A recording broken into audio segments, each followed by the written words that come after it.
Seguidamente invitamos a ascender al estrado al señor Vicerrector de Investigación y Desarrollo, doctor Federico Colombo Speroni, y al doctor Lucio Florio, para dar inicio con la segunda mesa destinada a la ecología ambiental. Modera este panel la señora directora del Instituto para la Integración del Saber, licenciada Verónica Figueroa Clerici. Bueno, me toca dar la bienvenida a Federico y Lucio. Muchas gracias por estar acá. Lucio, que viene desde La Plata. Les voy a contar a qué se dedican. Federico Colombo es nuestro vicerrector de Investigación y Desarrollo en UCASAL, es licenciado en Ciencias Biológicas por la Universidad Nacional de Salta, doctor en Ecología Experimental y Geobotánica por la Universidad de Pavia, magíster en Conservación y Gestión del Medio Natural por la Universidad Internacional de Andalucía en España. Fue director de la carrera de especialización en Evaluación de Impacto Ambiental y de la maestría en Gestión Ambiental en la Escuela de Negocios de UCASAL, consultor del Programa de Gestión Ambiental para una Producción Sustentable del Sector Productivo del BID, y en 2012 fue becario del Departamento de Estado de Estados Unidos de América en el área de Ecología y Ambiente, así que sabe del tema. Lucio Florio es doctor en Teología Dogmática por la Universidad Católica Argentina, investigador y docente en la Facultad de Filosofía y Letras, y es también profesor adjunto de Teología de la Creación en la Facultad de Teología de la Universidad Católica Argentina. Es miembro asociado del Programa de Clima, Ambiente y Sociedad, coordinador del Seminario Permanente de Teología, Filosofía, Ciencias y Tecnología de la UCA, miembro del Consejo de Investigación de esa universidad, miembro del Cuerpo Académico de Teología y Ciencias de la Religión de la Universidad Popular Autónoma de Puebla, en México, director de la revista electrónica Quarentibus, que se dedica a Teología y Ciencias, y miembro del Consejo de Redacción de la revista Comunio en su edición argentina. Ellos van a compartir con nosotros ahora el diálogo entre economía y medio ambiente, la cuestión biológica de biodiversidad. Y quería decirles también que han quedado algunas preguntas pendientes, algunas que son en relación al panel de la mesa 3, que después vamos a trabajar ecología y cuestión social, y algunas preguntas que han sido enviadas por la gente que está siguiendo esta jornada vía streaming, que se las vamos a derivar a Lucas o a Octavio para que las contesten después por esa misma vía. Gracias.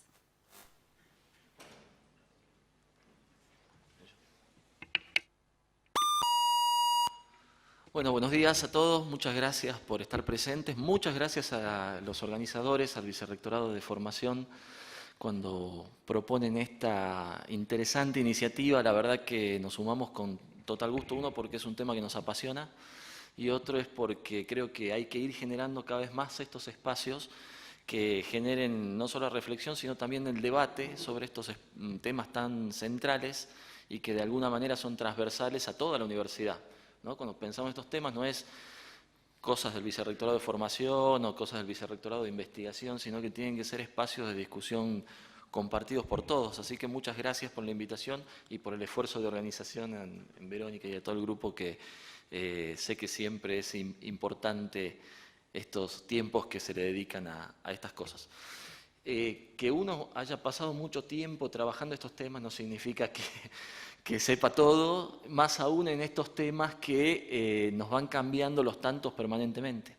Y un poco esa es la sensación que digamos, yo desde la biología tengo en estos últimos años de trabajar en este tema, que coincidió en mi vida profesional más o menos desde el 92 en adelante, es decir, de la conferencia de Río en adelante, con lo cual el cambio en temas de ecología y ambiente fue vertiginoso, fundamentalmente estos años, y siempre la vara va cambiando de lugar y nos propone nuevos desafíos. Uno de estos desafíos es un poco el que hoy nos trae aquí. Y cuando se hacía la propuesta de pensar el Laudato Si, el desafío es muy grande porque de alguna manera, digamos, como reflexiones iniciales antes de empezar la conferencia, nos pone como en algunos momentos para reflexionar algunas cosas interesantes. En primer lugar, cuando aparece Laudato Si como encíclica, de alguna manera uno no puede dejar de pensar en que eso es una excelente síntesis del proceso de discusión de la problemática ambiental de estos últimos 20 o 30 años. Es decir, en ese documento de alguna manera se puede ver una expresión sintética del cambio que se fue dando desde una misión, seguramente lo vas a decir mucho mejor que yo vos más adelante, desde una visión que desde nuestras profesiones surgía de lo biológico, pero que permanentemente se fue resignificando hacia la incorporación de aspectos económicos, como vimos en el panel anterior, aspectos sociales, como vamos a ver en el panel siguiente, pero no de manera aislada, sino de manera conjunta, ¿no? Y esta conformación de esta transdisciplina atrás de lo que es el fenómeno de la cuestión ambiental aparece plasmado patente en esta encíclica que de alguna manera nos obliga a pensarnos en un contexto, en un todo, ¿sí? Y nos obliga de alguna manera a dialogar desde las profesiones hacia otros. Este primer razonamiento que tiene que ver con el desafío que nos propone la encíclica, de alguna manera también nos pone otro desafío, que es no transformarnos en todólogos, sino en buscar cuál es el aporte de nuestras profesiones a esa discusión. Con lo cual, de alguna manera, nos pone el desafío de ir profundizando la línea de conocimiento propia, en este caso, en mi caso, ecología, pero puesta al servicio del entendimiento de la casa común como un complejo, como un sistema, como vamos a ver dentro de un ratito, que excede muchísimo lo que es el propio conocimiento, ¿no? Y eso no es menor porque implica también retransformar su propia profesión, nuestra propia profesión, y ponerla a disposición de una discusión mucho más amplia en este sentido. Pero tiene como un tercer, desde mi punto de vista, un tercer valor añadido esta encíclica, que es que para que todo eso ocurra, se requiere ir trabajando en un consenso principalmente social. Es que nosotros pensemos como pregunta fundamental qué sociedad queremos, qué tipo de sociedad queremos y cuáles son los límites que tenemos para lograr eso que queremos. Lo hablaba recién Octavio cuando señalaba el premio Nobel anterior o las discusiones que se vienen dando en este sentido. Decimos, ¿es posible pensar en una economía que por sí misma logre todos los objetivos de sostenibilidad que queremos? Y bueno, y la verdad que desde el punto de vista biológico nosotros tenemos que pensar en el concepto de límite. Y ese límite de alguna manera está determinado por mecanismos y procesos ambientales, como lo vamos a ver dentro de un ratito. Entonces, un poco la conferencia que yo les quiero proponer muy brevemente, creo que tengo unos 15 minutos más o menos y después quedará abierto a preguntas, se centra fundamentalmente en repensar desde la biología, desde las ciencias naturales, fundamentalmente desde la ecología, cuál es el valor de nuestra casa común, ¿sí? Y este valor que de alguna manera es el parámetro de referencia para poder pensar esa casa común como un sistema complejo. Yo les quiero empezar esta conferencia mostrándoles algunas imágenes, ¿no? Esta es una primera imagen. Digo, digamos, yo soy biólogo, les aviso, con lo cual las imágenes no podían ser de otra cosa, ¿no es cierto? Entonces les quiero mostrar esta imagen. Esta imagen nos lleva de alguna manera a reflexionar sobre el valor de la naturaleza, el valor de lo biológico, desde, en principio, uno de los parámetros centrales. Conocen todos esta imagen, ¿no? Este es un yaguareté que vive en el noroeste argentino, en el noreste, en la región de las yungas y del Gran Chaco americano, y que tiene una característica particular que es escaso. Es decir, hay pocos yaguareté y cada vez hay menos yaguareté. Entonces, de alguna manera podemos pensar el valor de lo biológico desde la escasez, ¿no? Y podríamos decir, y hay toda una teoría ecológica vinculado a lo que se llaman las especies raras, las especies endémicas, o el valor que tienen estos aspectos biológicos por su escasez, es decir, porque hay poco. Porque ese poco, cuando lo perdemos, ya no puede ser reemplazado, ¿no? Entonces podemos asociar en un primer momento desde lo biológico ese concepto de valor al concepto de escasez. Sin embargo, no es el único concepto que podríamos tomar como referencia, y acá hay otra imagen que no puede ser, ¿sí? Y estas son imágenes de alguna manera impactantes, ¿no? Espero que aún los economistas se conmuevan mirando estas imágenes, ¿no? Obviamente yo me conmuevo porque, digamos, me gusta, ¿no? Pero espero que también los economistas, los sociólogos, de alguna manera se conmuevan mirando estas imágenes, porque de alguna manera estas imágenes dan el resultado o lo que la primera parte de la carta encíclica del Papa Francisco pone en valor, que es el concepto de la belleza, el concepto de la belleza, de alguna manera definido desde lo biológico, como un elemento singular, como un elemento individual, ¿no? Y de alguna manera, cuando nosotros miramos estas imágenes, empezamos a encontrar el valor de la diversidad, el valor de lo biológico, también en la belleza. También en ese valor intangible, de alguna manera, nosotros cuando trabajamos en economía ecológica, decimos, bueno, ¿cómo hacemos para medir económicamente o meter en un modelo económico la belleza? ¿Sí? Sin embargo, tiene estos valores que de alguna manera normalmente están fuera de los análisis de la gestión de la biodiversidad, pero que forman parte de ese valor que se denomina intrínseco de la naturaleza o ese valor que la naturaleza tiene por el solo hecho de existir, ¿no? Y gran parte de la primera parte de la encíclica del Papa Francisco se centra en esto, de alguna manera.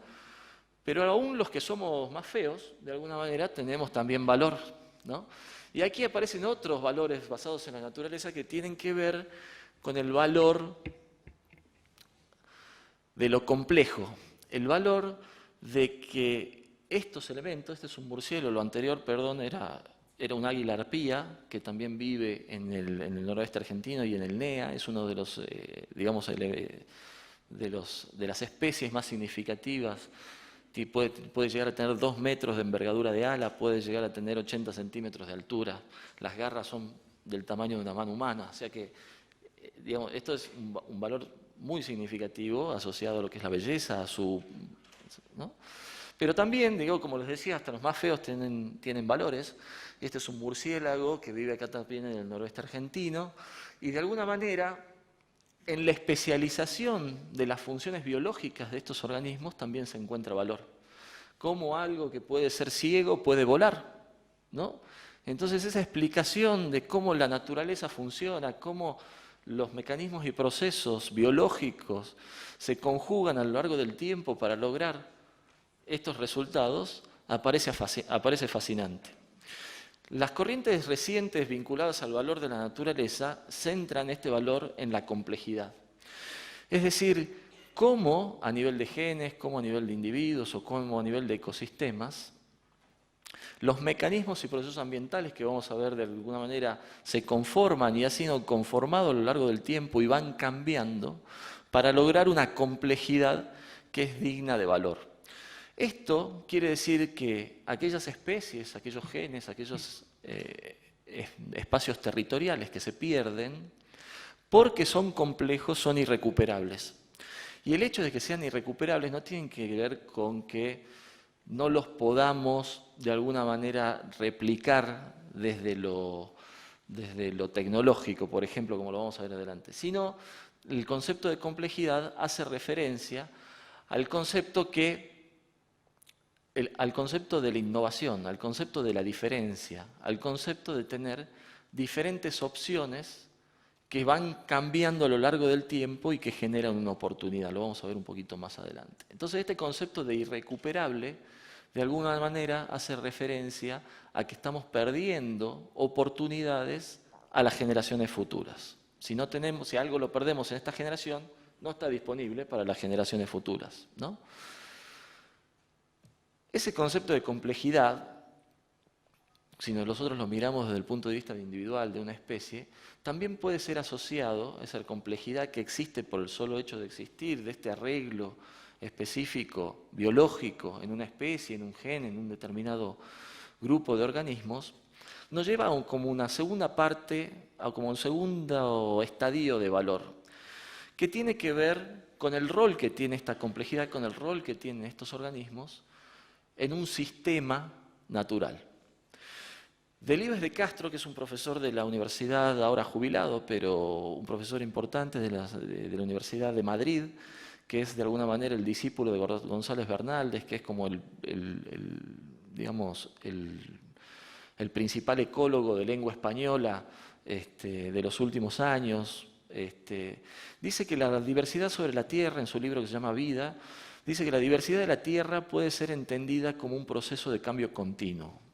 Es decir, si nosotros pensamos que un primer valor es esa complejidad y su imposibilidad de ser replicada. Un segundo valor tiene que ver, de la diversidad sobre de la Tierra, tiene que ver con un proceso dinámico. Esa complejidad, a su vez, forma parte central de un proceso dinámico, ¿no? Y ese proceso dinámico, de alguna manera, en ecología, se transforma, o da lugar, mejor dicho, a tomar valor de la naturaleza como parte de un sistema integrado, que es lo que nos está llevando de alguna manera, cuando yo hablaba al inicio y cuando nos tenemos que vincular con las otras profesiones, de decir que lo biológico no es solamente importante en sí mismo, sino como parte integrante de otros sistemas, ¿no? Y hasta ahora es parte integrante de otros sistemas biológicos, ¿no? Podríamos ir ahondando en esa complejidad. De hecho, la ecología es la ciencia que estudia las causas de la distribución y de la abundancia de los organismos sobre la Tierra. Es decir, la ecología lo que se pregunta es ¿por qué están donde están los organismos? Y cuál es su abundancia, cuántos organismos hay, y sobre todo cuáles son las causas que de alguna manera hacen que estos organismos estén en un determinado lugar. Esto desde la teoría ecológica se transforma, fue cambiando a lo largo del tiempo. Principalmente el eje de la discusión de este cambio es qué tan determinista es este cambio a lo largo del tiempo en la biodiversidad. Las teorías originales, por ejemplo la teoría de la teoría clímax, lo que indica es que una determinada especie está en un determinado lugar o una determinada comunidad, es Yungas aquí en el norte, porque hay un particular arreglo de condiciones climáticas, de condiciones de suelo, de condiciones de topografía, que hace que ahí haya una determinada comunidad, que ahí está el jaguareté, que ahí está el águila arpía, etc.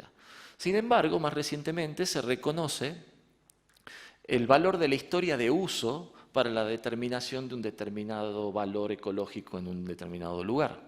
¿Qué quiere decir esto? Que no es necesario, no es solamente suficiente que haya un particular arreglo de condiciones naturales, digamos, para que haya ahí una especie, sino que además que ahí esté una especie también depende de la historia de uso de ese lugar y de la historia de los fenómenos que ocurrieron en ese lugar, tanto biológicos como incorporando la cuestión social y la cuestión económica. Esto implica que el concepto de diversidad biológica, el concepto de complejidades de la biología, se resignifique en el marco del concepto mucho más sistémico o mucho más integrado de los valores ambientales. Entonces se cambia de alguna manera el concepto de valor de lo natural hacia lo ambiental, ¿no? Y ese ambiental de alguna manera integra en este nuevo concepto estos fenómenos. Ahora, digo, la naturaleza tiene un valor en sí mismo, la naturaleza tiene un valor en cuanto parte de un sistema natural, y ese parte de un sistema natural de alguna manera también hace referencia a este valor, y acá surge, en el funcionamiento de ese sistema natural, surge el concepto de límite natural, que de alguna manera es tomado por las teorías de gestión ambiental como punto de partida para saber qué es lo que podemos hacer y qué es lo que no podemos hacer en un determinado territorio, ¿sí? Pensando en una proyección en el tiempo, ¿no? Ahora, esta perspectiva sistémica es la que nos da lugar al concepto de desarrollo sostenible, es decir, el concepto de desarrollo sostenible, que es el enfoque, digamos, que Laudato Si de alguna manera toma a lo largo de toda la encíclica, de alguna manera redefine el valor del natural en un contexto integrado con otras disciplinas. Ahí dice, el concepto de recurso natural es reemplazado en este sentido por un concepto de bien y servicio ambiental, ¿sí? Ese concepto basado en el uso fundamentalmente de la naturaleza, que es el concepto de recurso natural, pasa a ser un concepto de bien y servicio ambiental, donde de alguna manera el foco no está en el recurso en sí mismo, sino en la distribución, en el uso, en la contribución de ese elemento al concepto de desarrollo sostenible. Este cambio de recurso natural a bien y servicio ambiental reconoce fundamentalmente dos cosas. En primer lugar, que existe una reciprocidad de interacción entre lo natural y lo social. Es decir, es imposible ya pensar en un esquema natural puro, digamos, en un elemento o en una especie como si fuera dentro de una caja de cristal, sino que te lleva a pensar en una reciprocidad, que era lo que hablaba hace un ratito, de decir, hay un ida y vuelta entre lo social y lo natural. Y por otro lado, esto pone en evidencia que la mayoría de lo que hoy denominamos problemas ambientales, en realidad tienen una base natural, pero una aceleración desde lo social. Claramente lo dijo Octavio hace un rato. Cuando nosotros pensamos en el cambio climático, lo que pensamos en el fenómeno de gases de efecto invernadero. El fenómeno de gases de efecto invernadero, el fenómeno de gases de efecto invernadero es un fenómeno natural. ¿Cuál es el problema que tenemos? Es que está acelerado. Si nosotros pensamos en el problema ambiental, la pérdida de biodiversidad, bueno, históricamente a lo largo del mundo las especies aparecieron y desaparecieron. ¿Cuál es el problema? Que hay una aceleración en la pérdida de especies. Desertificación. Ambientes desertificados los hubo siempre. Hay una aceleración de los procesos, fragmentación de ambientes, agujero en la capa de ozono, especies exóticas, todos problemas ambientales que tienen un origen natural, pero que tienen una aceleración desde lo social. ¿Sí? Entonces es evidente en este nuevo concepto que nosotros tengamos que poner lo natural al servicio de lo ambiental, poner en el contexto de lo ambiental, ¿no? Y entonces ahí, en este sentido, cuando nosotros hablamos de desarrollo sostenible, hay dos parámetros que lo definen fuertemente. En primer lugar, oyeron hablar de la equidad intrageneracional y de la equidad intergeneracional, ¿o no? Algunos me hacen así, otros me hacen así.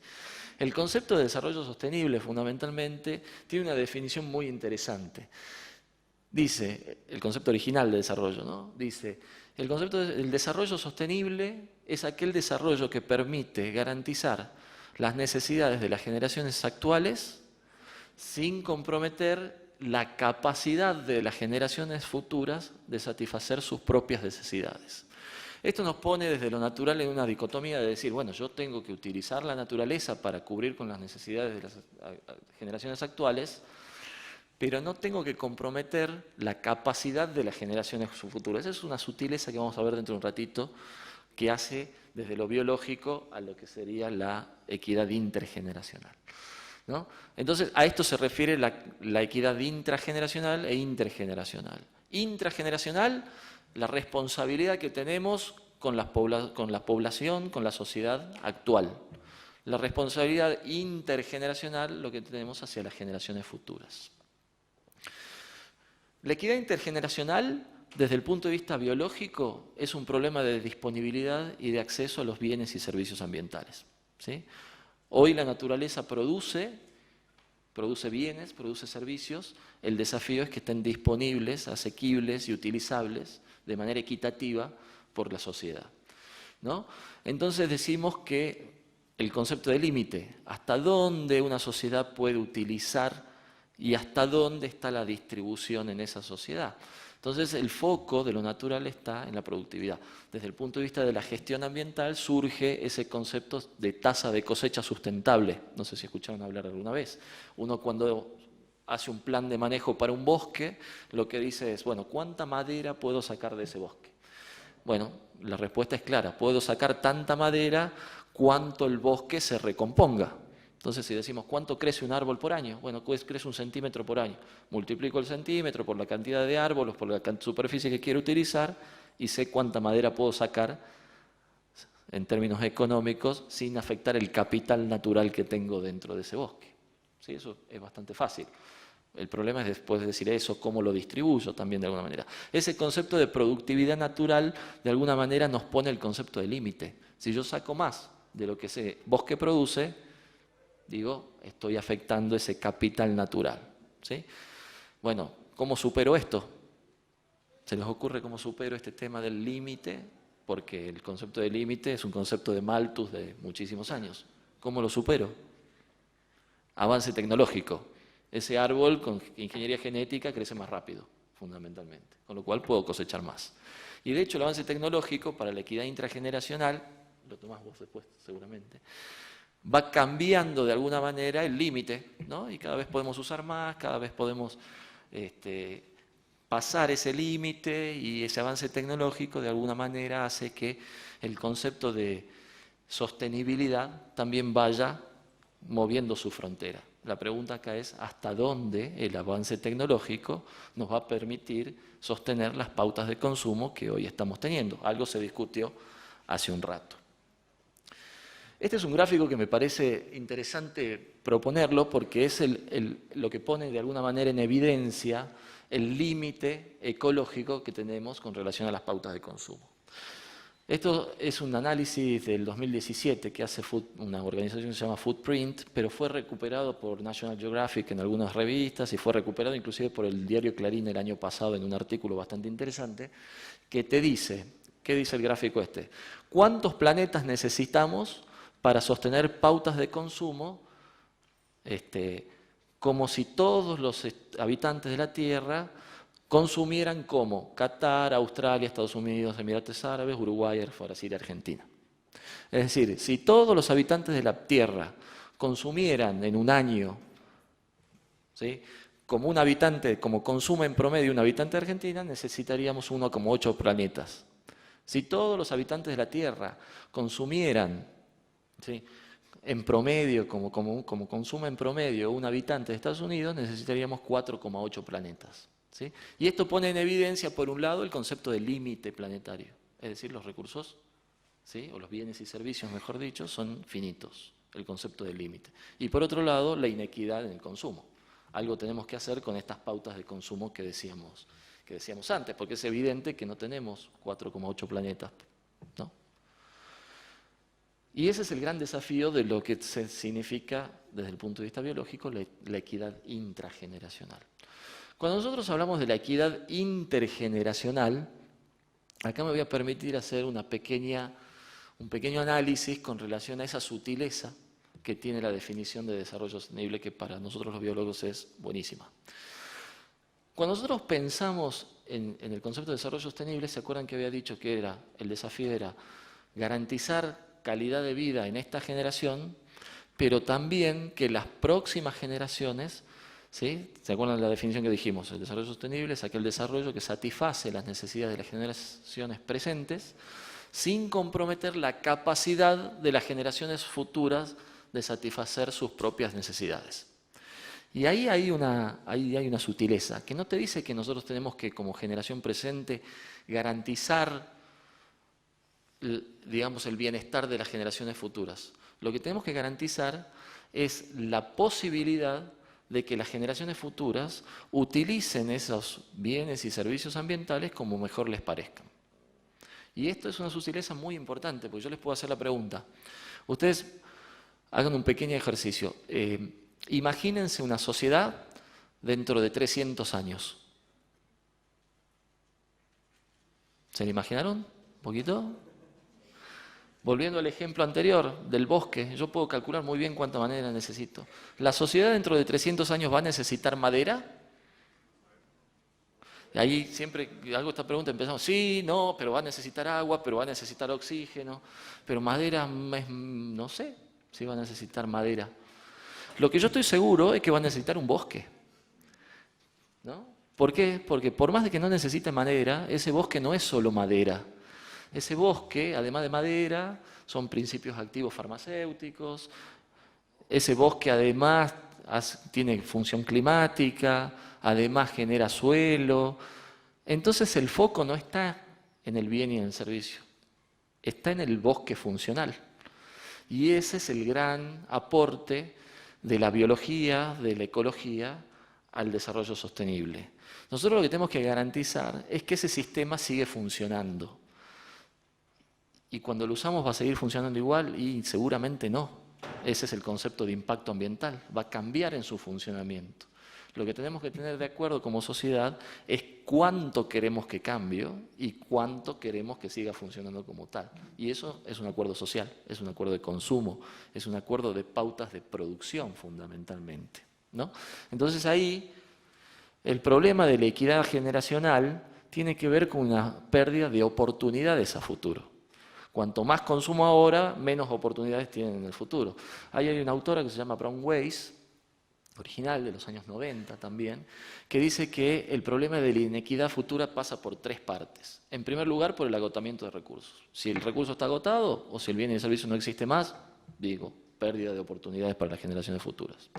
Si el recurso está degradado, pérdida de oportunidades para las generaciones futuras. No lo pueden utilizar como estaba antes. Si el acceso es inequitativo hoy, pérdida de oportunidades para las generaciones futuras. Porque los que hoy acceden, en el futuro acceden. Los que hoy no acceden, en el futuro no acceden. ¿No? Entonces, fuentes de inequidad hacia las generaciones futuras. Entonces, ahí lo que se plantea desde el punto de vista ecológico es revalorizar el concepto de integridad ecológica. Ese concepto de integridad ecológica implica estudiar desde la ecología cuáles son los límites de funcionamiento de esos sistemas. Es decir, hasta dónde un bosque sigue siendo bosque y sigue funcionando como bosque y sigue produciendo esos bienes y servicios. Entonces, el desafío en la gestión está cambiar, como dice ahí, ¿sí?, el concepto de gestión del recurso desde lo que sería la gestión del recurso en sí mismo, es decir, yo ya no manejo un bosque para madera, sino lo que hago es gestionar los mecanismos y procesos ecológicos que van a producir los bienes y servicios ambientales. ¿Cuáles bienes y servicios ambientales? No sé, pero por lo menos gestiono los mecanismos y los procesos ecológicos.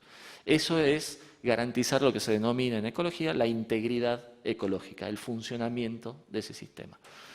Ojo, ese sistema funciona dentro de un sistema social, dentro de un sistema económico, con lo cual la integridad ecológica es componente de lo que sería la integridad ambiental, ¿no? Y esto complejiza de alguna manera el tema. Para cerrar este concepto, lo que quiero proponer es la Unión Internacional de la Conservación de la Naturaleza, la UICN, que sería como la organización más importante a nivel mundial, que va fijando los parámetros asociados a lo que son buenas prácticas de gestión de la naturaleza. Lo que dice es, desarrolló, y eso los invito a que lo puedan googlear, está en todos lados, los 12 principios de enfoque ecosistémico. Enfoque ecosistémico lo que hace es tomar el concepto de sistema aplicado a lo que es la conservación de la naturaleza. El primer principio de enfoque ecosistémico dice que las decisiones de gestión de la naturaleza tienen que estar en manos de la sociedad. ¿Por qué? Porque esa es la síntesis de lo que venimos hablando. Lo principal es lograr ese acuerdo social que permita la integridad ecológica hacia las generaciones futuras. Entonces, y eso es lo que dice Papa Francisco cuando nos propone en Laudato Si revisar los parámetros de consumo, revisar los parámetros de producción, garantizar ese valor intrínseco de la naturaleza, de existir, y ese valor no solamente intrínseco, sino un valor que es extendido en términos de límite. Entonces, para mí eso es un poco la síntesis, ¿no? Los objetivos de gestión de la naturaleza tienen que estar en manos de la sociedad. La pregunta, ahí surgen muchas preguntas. ¿Quién es la sociedad que decide? ¿Cuáles son los mecanismos por los cuales esta sociedad decide? ¿Sí? Esos mecanismos forman parte de políticas públicas, etcétera, etcétera. Y yo creo que por ahí pasan los grandes desafíos de la gestión de la naturaleza, de incorporar esas cuestiones que originalmente eran gestión de un ecólogo, de un biólogo, etcétera, a trabajar en una cuestión de relación naturaleza-sociedad, que son los desafíos que la sostenibilidad nos pone hacia futuro. Con esto no me quiero extender en el tiempo y seguramente, bueno, voy a quedar disponible después de la conferencia para preguntas, así que nuevamente agradecerle a los organizadores de este evento y muchas gracias a ustedes por la paciencia y el interés. Gracias.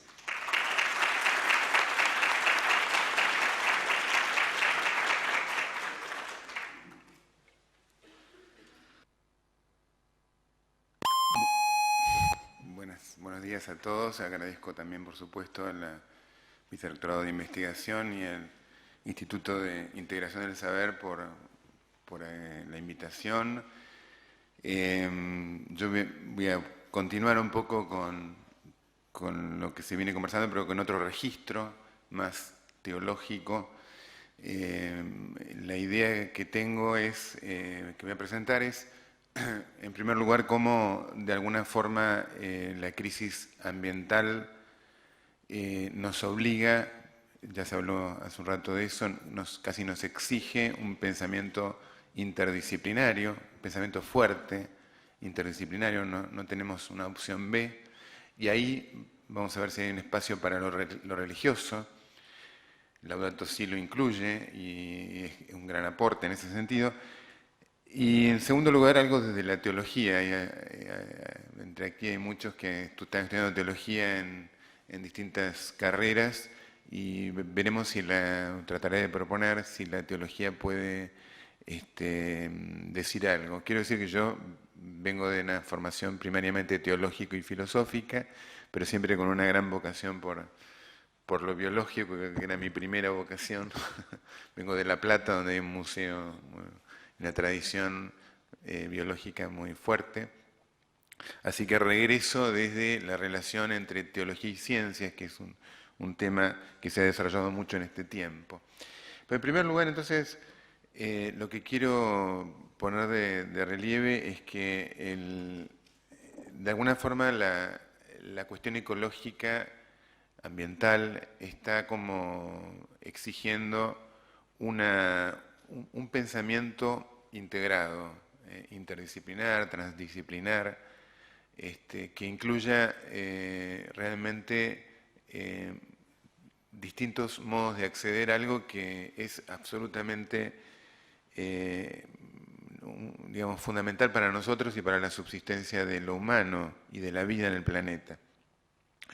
Quisiera mencionar en ese sentido un texto literario que creo que es bastante elocuente, que es de Svetlana Alexievich, una premio Nobel de Literatura, que escribió Crónicas de Chernobyl. Ahora hay una serie fundamentada en esta novela, o este informe periodístico y novela, y ella dice, digamos, tratando de explicar lo que encontró después de la explosión nuclear, los años posteriores, dice lo siguiente en este texto: el hombre se vio sorprendido y no estaba preparado para eso.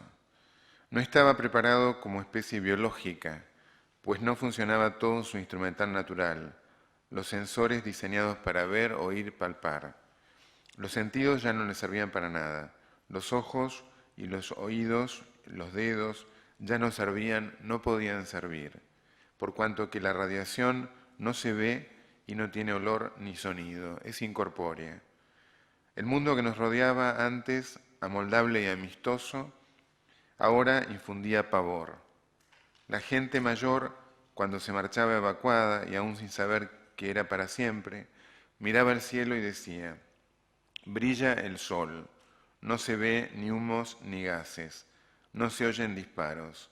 ¿Qué tiene eso de guerra?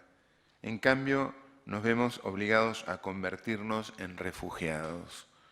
Un mundo conocido convertido en desconocido. Un texto, es una novela fantástica, invito a leerla.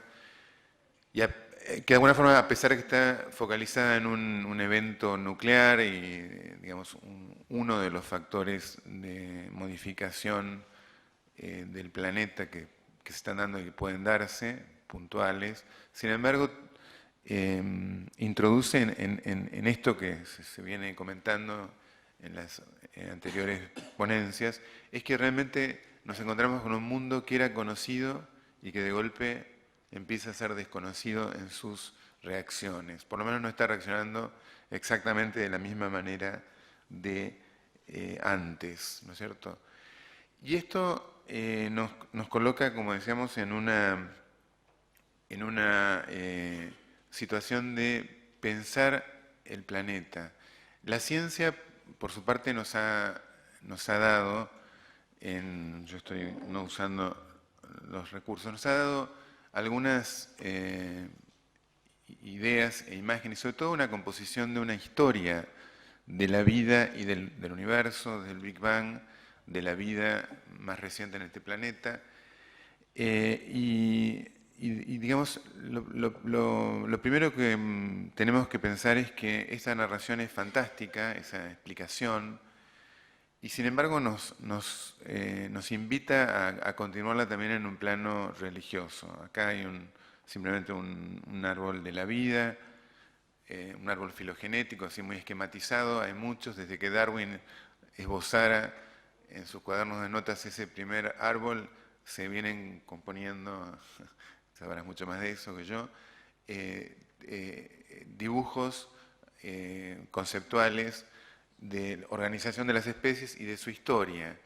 Me interesa marcar que en estos árboles filogenéticos que no nos dan espacio a ninguna otra mirada que primero de una gran admiración respecto de la vida y su complejidad en el tiempo, pero también nos invitan a pensar en una de sus ramitas, que es la humana, muy pequeña, muy reciente en la historia del tiempo, unos pocos millones de años, no sabemos exactamente todavía bien dónde situar la aparición del Homo sapiens.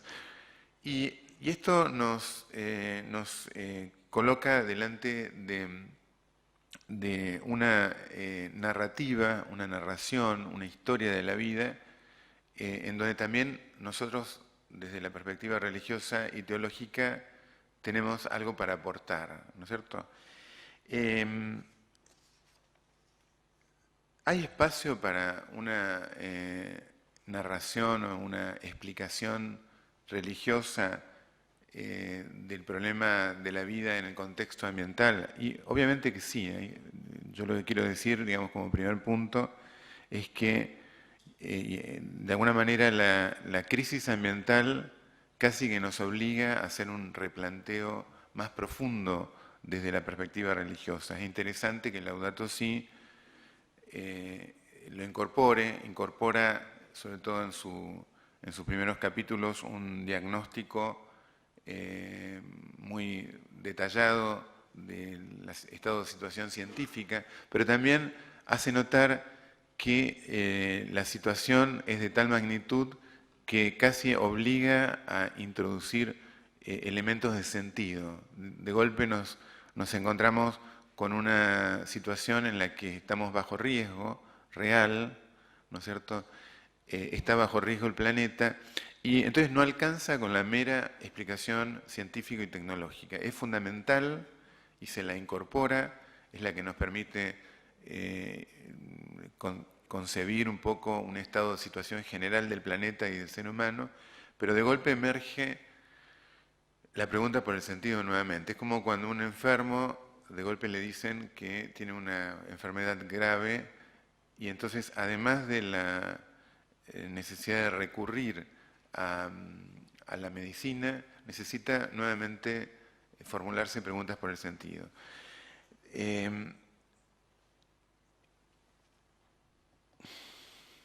Bueno, yo quisiera primero decir algo de la teología. ¿Qué es la teología? La teología, tal como la cultivamos nosotros en nuestros ámbitos de universidades católicas, de centros católicos, es básicamente una reflexión sobre la revelación en la fe, ¿no es cierto? No es meramente una reflexión sobre la experiencia religiosa, sino que tratamos de relacionar esta situación con la revelación, lo que llamamos revelación. Las confesiones de origen bíblico, en este sentido, han proyectado una concepción de Dios creador y de su obra mediante categorías cosmológicas propias de la época de composición de sus textos inspirados. Tal modo de elaborar la teología de la creación continuó después de la cristalización del canon bíblico, aunque se le fueron añadiendo categorías filosóficas y científicas confeccionadas posteriormente.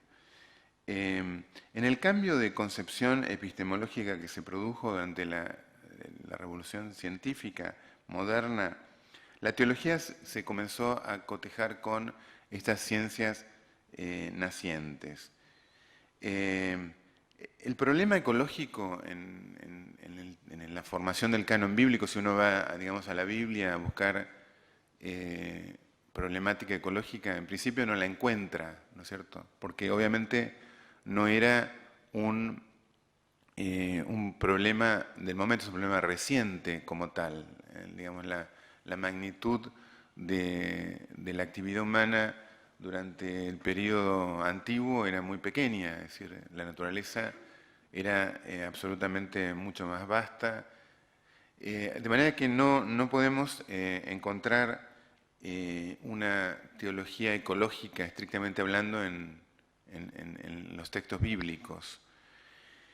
Recientemente, digamos, sobre todo a partir de los siglos XIX y XX, cuando empieza a emerger esta problemática así de forma más viva y más cruda, se empiezan a proponer algún tipo de propuestas precisamente de teología ecológica, en principio bastante iniciales, como por ejemplo Albert Schweitzer, este premio Nobel que se fue al África y que insistió mucho en la necesidad, digamos, de recuperar el contacto con la naturaleza, o Teilhard de Chardin, o algunos otros, donde podemos encontrar un precedente, digamos. Pero lo cierto es que recién en los últimos 30 o 40 años comienza a elaborarse propiamente una teología ecológica, o también llamada ecoteología, es decir, un intento de pensar desde la revelación, desde la fe bíblica, este problema, a ver qué significa.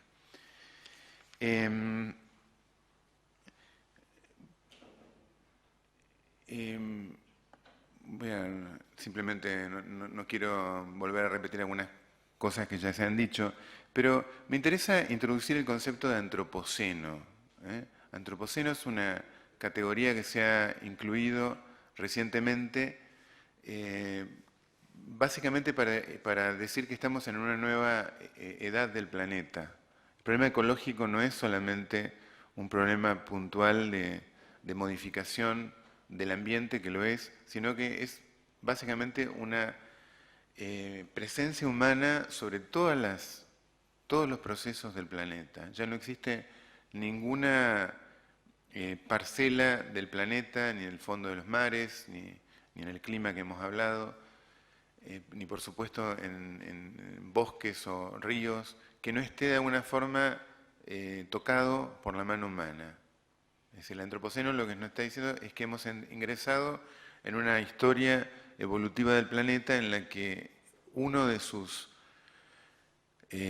productos evolutivos, el Homo sapiens, de golpe toma casi el control de todo el planeta, de manera caótica en gran medida, pero eficiente. Es decir, está modificando totalmente el planeta. Tal es así que, por ejemplo, ahora se están incendiando parte del Amazonas y estamos pensando en cómo el hombre puede controlar algo que parecía absolutamente incontrolado, ¿no? Sin necesidad de control. O sea, para que el Amazonas continúe se necesita de la mano del hombre, paradójicamente. El antropoceno bueno, no voy a repetir, estos son algunos parámetros simplemente puestos todos juntos que indican que todos los parámetros van en línea negativa, ¿no es cierto?, y acelerada. Sí, lo que sí me interesa es que en los últimos años ha aparecido una enorme cantidad de literatura sobre el antropoceno, que es un abordaje de esta nueva etapa desde distintos ángulos, desde las ciencias naturales, desde las ciencias humanas, desde la filosofía, también desde las religiones. Quizá una manera de enfocar esto sea el de la primera de las etapas, After Nature, después de la naturaleza. O sea, ya no estamos más en un proceso en el cual la naturaleza camine por sí misma, sino que cada vez más, un poco la pregunta que formulaste recién sobre el futuro, indica que la naturaleza ha entrado en un nivel de antropoceno, de mundo posthumano, y que vamos a tener que pensarlo así en el futuro, ¿no es cierto? Este es un manifiesto del antropoceno que se hizo en Chile. Este es un cartel que apareció hace un tiempo como un graffiti, digamos, en una calle de Córdoba. Somos la especie en peligro de extinguirlo todo, ¿no? O sea, y este tema, si nosotros recordamos la imagen del árbol filogenético, el Homo sapiens puesto en una pequeña ramita, de golpe esa especie única reciente está en capacidad, digamos, de modificar totalmente el curso evolutivo y el panorama entonces de la biosfera. Esto es Chernobyl, ¿no? Bueno, esta es la cita, por supuesto, ¿no? Esta es otra cita de Alexievich. Bueno, un poco para ir entrando en la parte de teología, ¿qué nos dice a la cuestión teológica? En primer lugar, no sé cómo con el tiempo me perdí. Quedan 5. ¿Qué aporta la teología en este sentido? Para la teología el ser humano no es simplemente o únicamente un producto de la creación evolutiva, lo es. Pero además es, desde la más profunda concepción bíblica, es imagen y semejanza de Dios, y es sobre todo, y en esto es fundamental verlo así, es aquella especie en la cual el Hijo de Dios se encarnó. De alguna manera, si nosotros pensamos desde la cristología, el Hijo de Dios se encarnó en un ámbito humano, en una naturaleza humana, en una especie humana. Podemos decirlo de otra manera, el Logos eterno de Dios se hizo vida en el hombre, se metió en la corriente evolutiva, como esto lo explica Teilhard de Chardin, se introdujo en este proceso y al hacerse hombre, al hacerse naturaleza humana, al tomar la naturaleza humana, también incorporó todo este caudal de vida evolutiva, de patrimonio genético, de corriente, de ecológica, ambiental, en el hombre Jesús de Nazaret. Entonces, de alguna forma, la teología cristiana, al pensar en este fenómeno de la cuestión evolutiva, también incorpora esta realidad del Hijo de Dios hecho parte de esta creación, parte de este proceso de la biosfera, de este árbol filogenético, de esta corriente, y también de alguna forma entonces está como comprometido con este curso de la vida.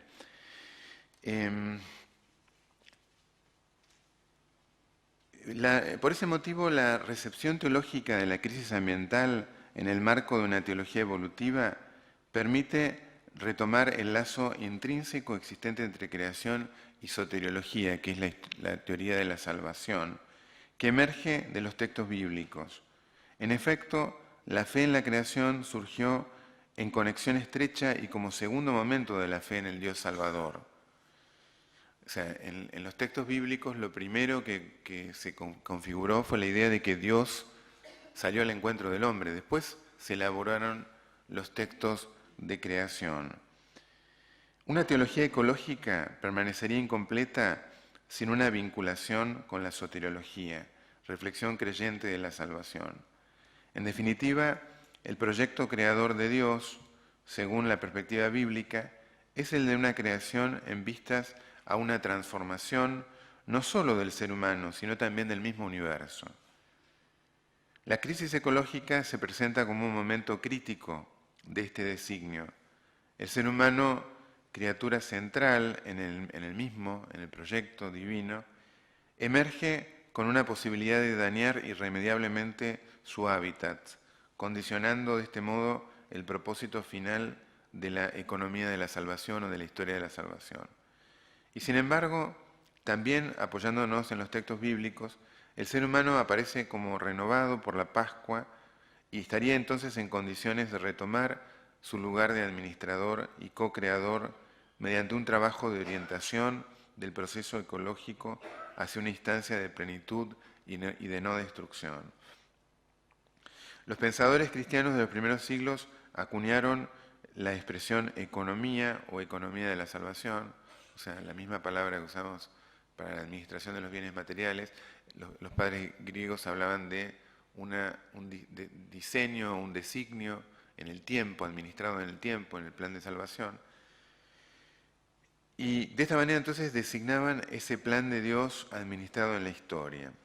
Tal expresión utiliza la misma raíz oikos, casa, igual que lo hace el término ecología.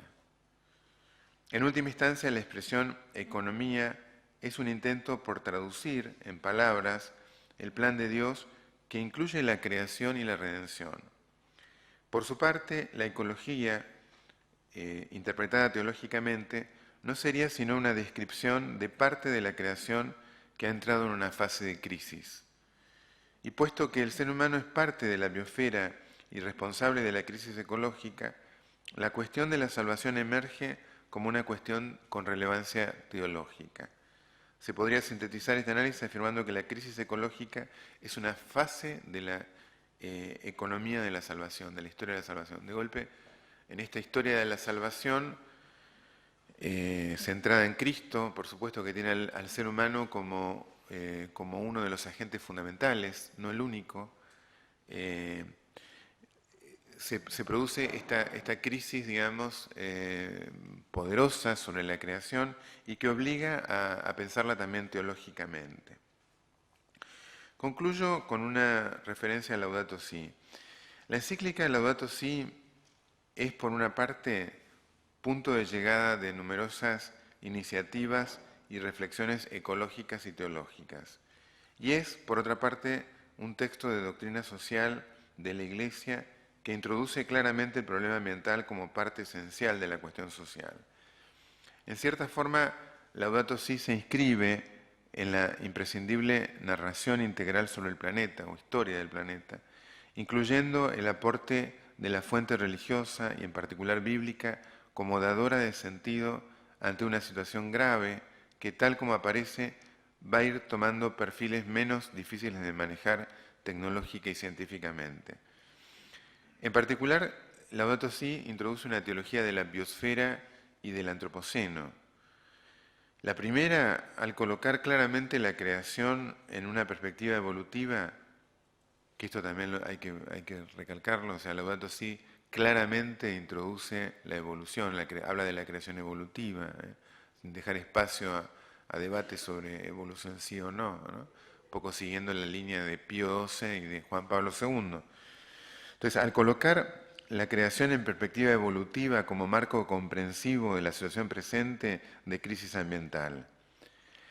Y la segunda, por su parte, al abordar en forma explícita tal crisis como cuestión no solo natural, sino también humana, es decir, como producto de la intervención global de la actividad del ser humano sobre todo el planeta, el antropoceno.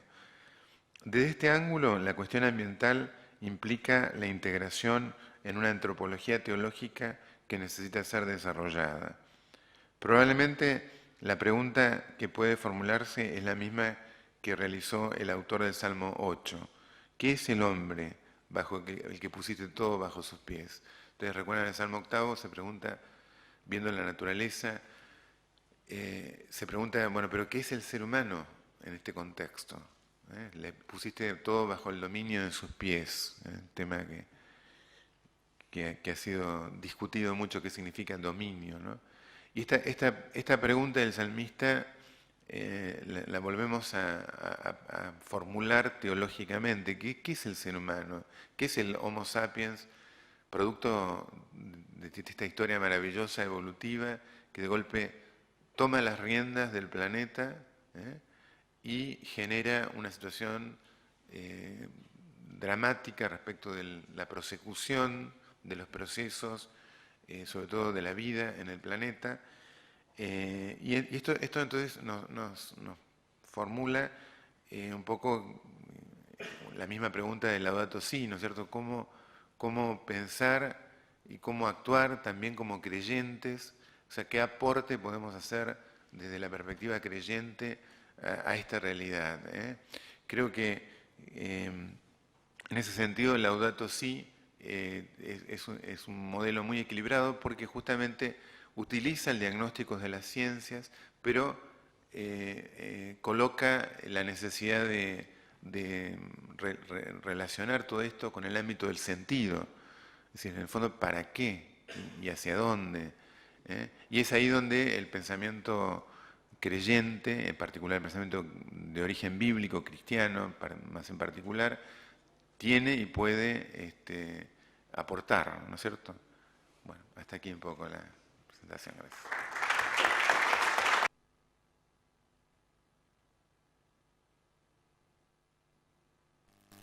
Muchísimas gracias. Abrimos entonces las preguntas. Si alguien quiere hacer alguna pregunta en particular a alguno de los expositores o alguna pregunta que incluya ambas perspectivas.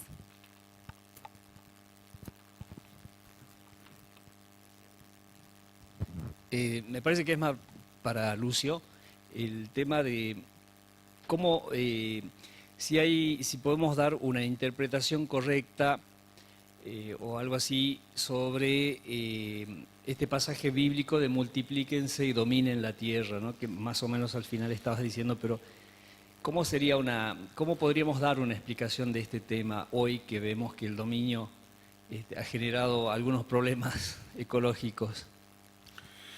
Sí, es un tema que Laudato Si trata también de clarificar, porque claro, hay un famoso artículo de la revista Nature de los años 70, un historiador, Lynn White, que el artículo era sobre las raíces de la crisis ecológica, y él acusaba a la Biblia de ser la gran responsable de la crisis ecológica, porque él decía que justamente el texto que vos mencionás habían sido recogidos por la tradición, sobre todo occidental, y aliada al proceso de revolución científica y tecnológica, terminó modificando el planeta en de estas dimensiones tal como las vemos. Entonces acusaba al pensamiento bíblico de ser el gran responsable de esto. Es una acusación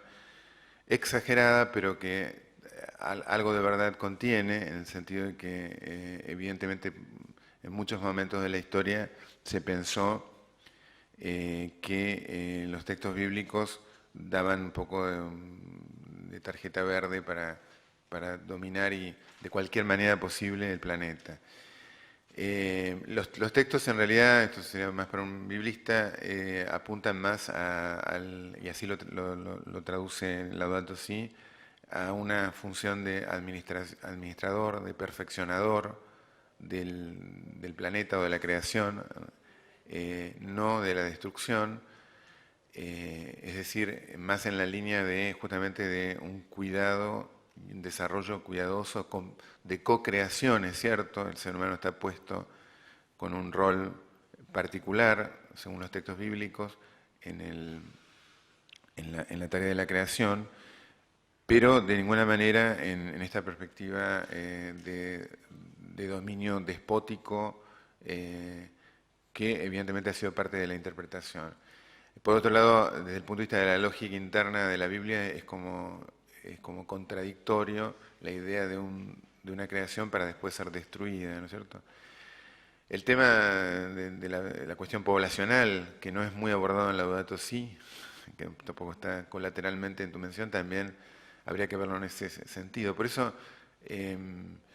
digamos, la cuestión ecológica, y esto es interesante desde el punto de vista del hermenéutico, la interpretación bíblica, la cuestión ecológica de alguna forma es una nueva situación desde la cual leemos los textos bíblicos con criterios que antes no existían. A lo sumo encontramos en el Levítico alguna referencia a que cada 7 años haya un año de descanso de la tierra, por una cuestión práctica también, porque la tierra pero más de eso no encontramos. Pero hoy en día, vistos los límites del planeta, vistos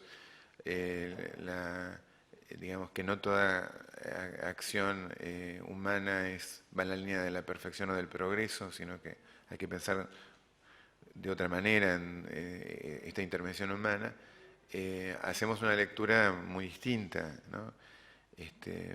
Y en ese sentido apunta el Laudato Si, ¿no?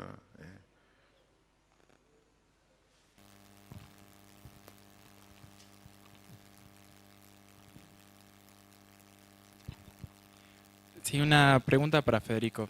Esto que hablabas de los bosques y de la modificación genética de los árboles para que crezcan más rápido, mi pregunta es, desde la ecología se habla de una conservación de la biodiversidad.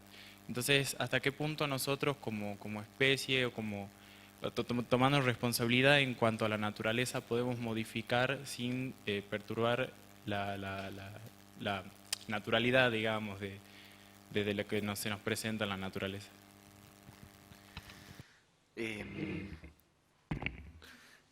No, es interesante la pregunta en el sentido que, digamos, el proceso de cambio, como decía, es un proceso continuo y natural. Eso, digamos, con lo cual el flujo de diversidad biológica a lo largo del tiempo es normal, ¿no? Ahora, la pregunta tuya va orientada hasta cuándo o cuándo, en qué sentido la intervención de la tecnología, de alguna manera, modifica esa naturalidad.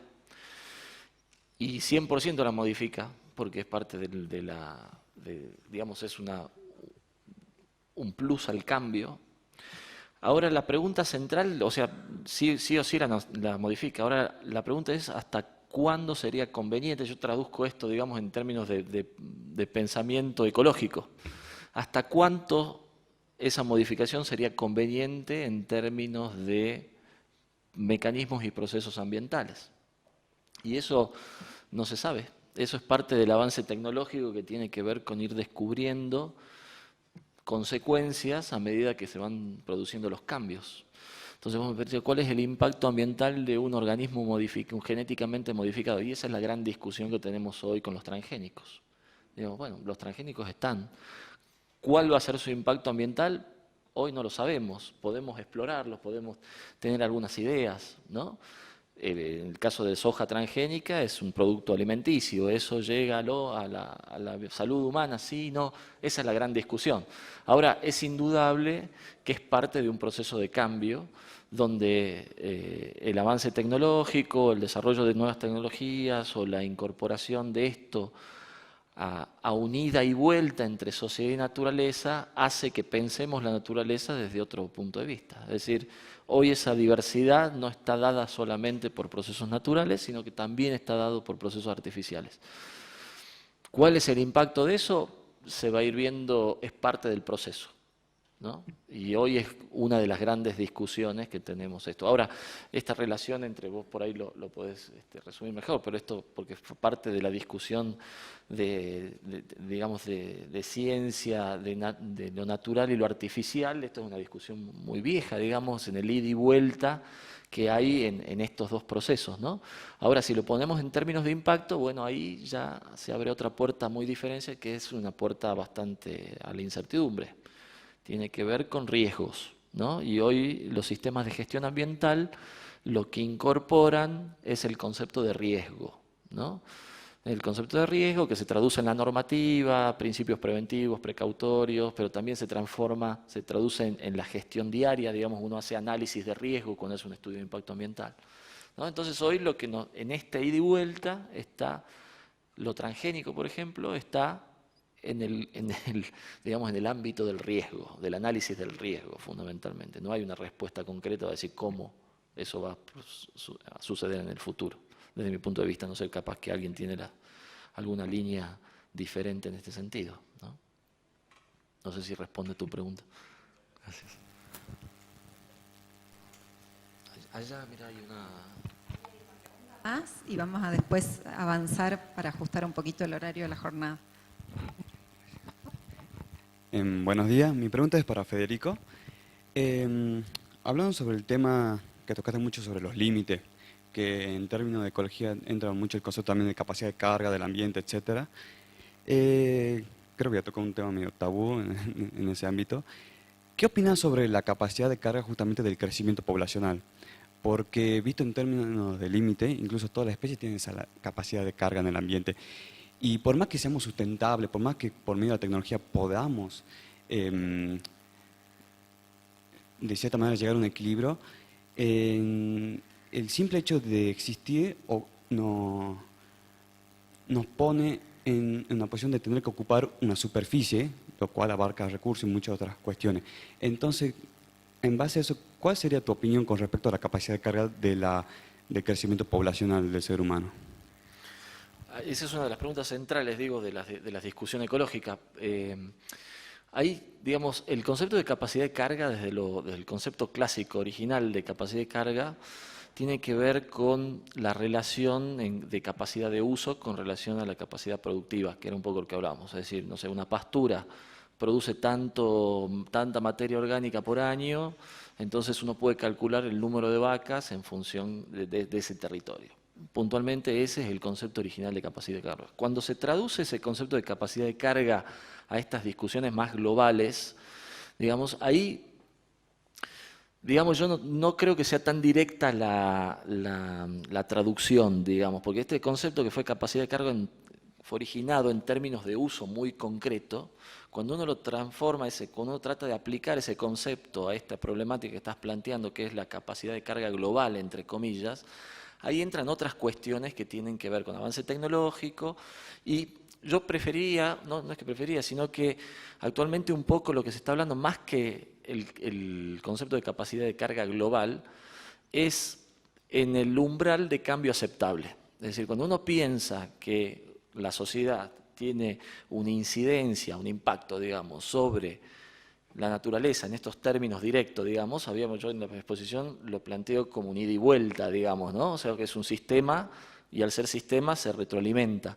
Pero si uno lo piensa en términos de impacto clásico, puede decir, bueno, la sociedad tiene un impacto global sobre la naturaleza, en términos de capacidad de carga, pero en realidad eso desde la sociedad lo que implica es que nosotros pensemos en el otro término, que es umbral de cambio o tasa de cambio aceptable, es decir, nosotros hasta dónde estamos dispuestos como sociedad a cambiar esa naturaleza, ¿no? O sea, el concepto de capacidad de carga se transforma como en un concepto un poco más dinámico y con un componente no tan estructurado, sino de componente de decisión social, ¿no? Y ese concepto de tasa de cambio aceptable o umbral de cambio te abre la perspectiva a la discusión social. Es decir, bueno, ¿hasta dónde estamos dispuestos a cambiar esa naturaleza? Y si cambiamos la naturaleza, bueno, ¿qué escenario nos imaginamos? Y tomamos una decisión en función de eso. Y ahí va de vuelta la pregunta, ¿quién toma la decisión? Ahí está la gran pregunta, digamos. O sea, la decisión o ya la tomó Estados Unidos o nos dejan un pedacito de decisión para tomar nosotros. Y eso es, en términos globales, muy, muy complejo, ¿no? Entonces ahí por ahí el foco para mí estaría en la discusión de qué tasa de cambio y cuáles son los límites de ese cambio que como sociedad estaríamos dispuestos a aceptar en detrimento de la naturaleza pensada como originalmente, digamos, ¿no? No sé si responde un poquito la... Gracias.